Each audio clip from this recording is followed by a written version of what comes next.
জেলা প্রশাসন বলছেন যে আমরা এটা পরিষ্কার পরিচ্ছন্ন হওয়ার পরে সরকারের যতটুকু জায়গা সেটা যৌথভাবে জরিপ করে আমরা আমাদের জায়গায় চলে যেতে।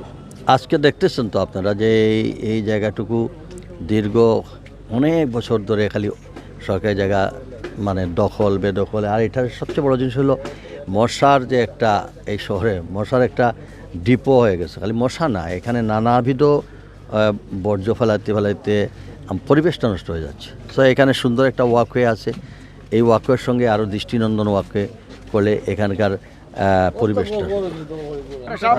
কালীবন্দর কাষ্টগড় এটা দীর্ঘদিনে একটা বন্দর এবং মাজনপট্টি এবং চালিবন্দরে এটা আমরা তাদের সঙ্গে আলোচনা করে বিশাল বড় রাস্তা হয়।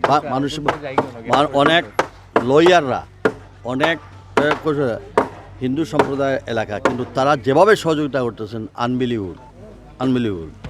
সরকারি জায়গায় চলে যাব এবং এটাকে উন্মুক্ত রাখা হবে।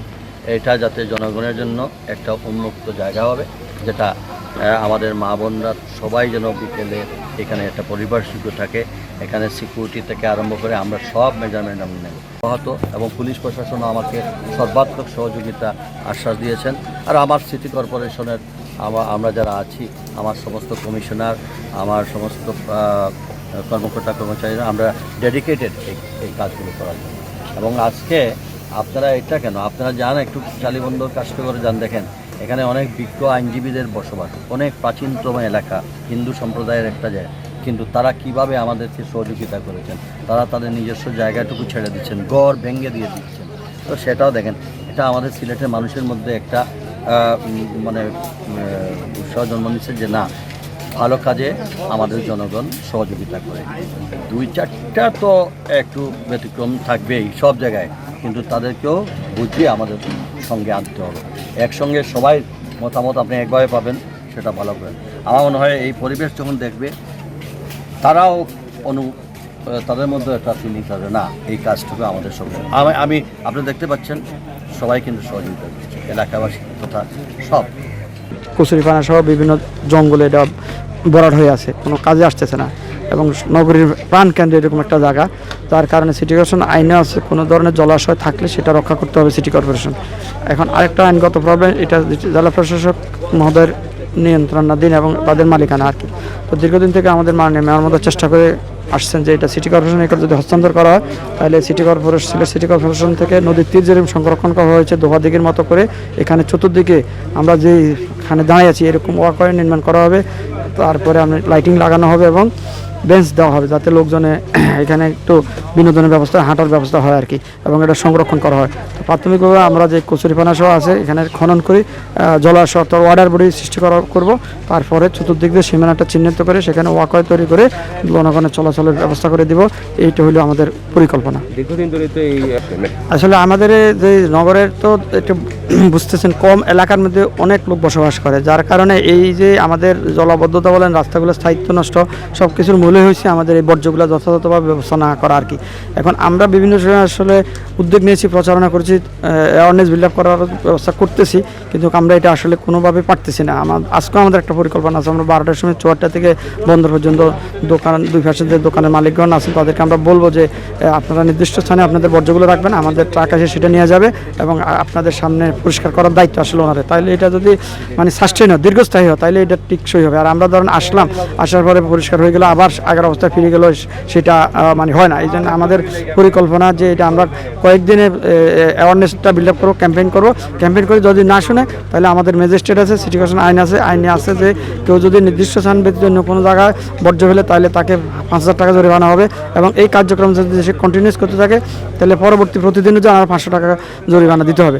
তো আমরা আসলে প্রথমে ওইভাবে যাইতে চাচ্ছি না, আমরা চাচ্ছি যে তার বাসা, তার ড্রয়িং রুম, তার বাসার আঙ্গিনা সে যদি পরিষ্কার রাখে তাহলে আসলে এখানে কোনো আইন প্রয়োগের প্রয়োজন হবে না, এবং সেটা সাস্টেইন করে, অর্থাৎ সে তার দোকানটা যেরকম পরিচ্ছন্ন করে রাখতেছে তার সামনে জায়গাটাও সে পরিচ্ছন্ন রাখবে, এবং তার কাস্টমার তো আসবে, তারাই তো আসলে বুক করবে, এবং সে তার সারাক্ষণ থাকবে। তো সিটি কর্পোরেশন থেকে সারাক্ষণ যাইয়া তো এটা পারবে না। তারপরে আমরা আসলে চেষ্টা করতেছি, কিন্তু আমরা এটা সাকসেস হতে পারতেছি না।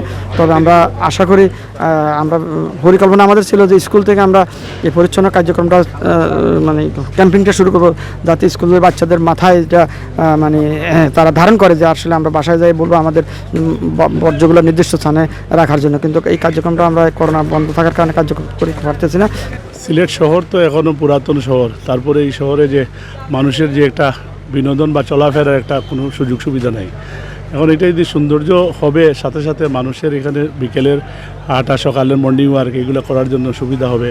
এবং নগরীর মানুষ তো সব দিক দিয়ে যেভাবে পুরাতন শহর জাম, এগুলো খুব সুন্দর হবে যদি এটা আমাদের যেভাবে পরিকল্পনা নেওয়া হয়েছে। আর এইটা যেগুলা কিছু এখানে অবৈধভাবে বিভিন্ন রকমের সমস্যা আছে, তা আমাদের এখানে মাননীয় মেয়র সহ আমাদের উচ্চ পর্যায়ে যারা আছেন, এইটা আইনি যেগুলো আছে সমস্যা এগুলো সমাধান করে আশা করি আমি সুন্দর হবে।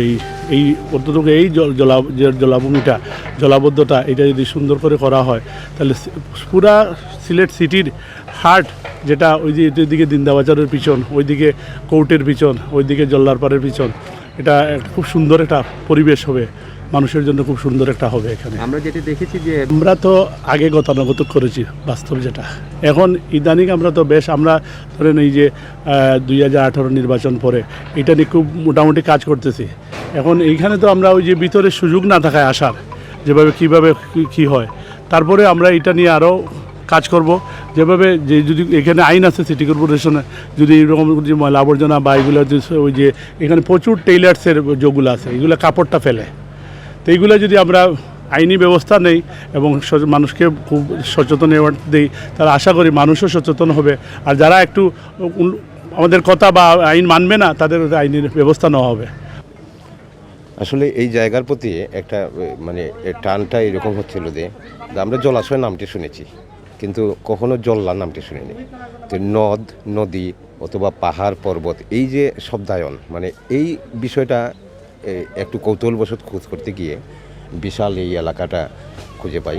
তখন এই ধরনের কোনো চিহ্নিত করার মতো কোনো অবস্থা ছিল না। দখল, দূষণ, যাবতীয় সব কিছুর বর্জ্য, এক কথায় বর্জ্যের একটা বাগার হিসাবে ছিল আর কি। 2017-এর দিকে আমরা জানতে পেরেছি, মানে রিপোর্টের পরেই এই এলাকার মানে যে এই যারা দখলে ছিল তারা আস্তে আস্তে সরতে থাকে। একটা পর্যায়ে এই খালটা, সরাটা উদ্ধার করা হয় এবং সরার উপর যে বক্স কালভার্ট বা এই করা হয়েছে সেটার বিরোধিতা আমরা করেছি, কিন্তু আমরা চাচ্ছি যে পুরা অংশটা উদ্ধার হোক। একটু আগে মেয়র আমাদেরকে বলেছেন যে এটা হবে একটা শ্বাস, মানে উদ্যান হয় যদি, তাহলে এই নগরায়নের মধ্যে সবচেয়ে একটা স্পেস বের হবে এবং এটা হবে আমাদের প্রকৃতির জন্য একটা ফুসফুসের মতো ভূমিকা রাখবে।